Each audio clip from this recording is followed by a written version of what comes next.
ఆశగా అడిగింది మాదో సావాసం, హాయి హాయిగా నవ్వింది మాదో సంతోషం.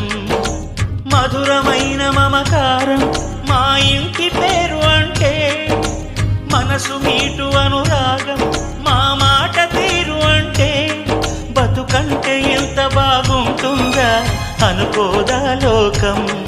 ఇటువంటి వింత తను చూసిందా అనుకోదా స్వర్గం. సరే పమా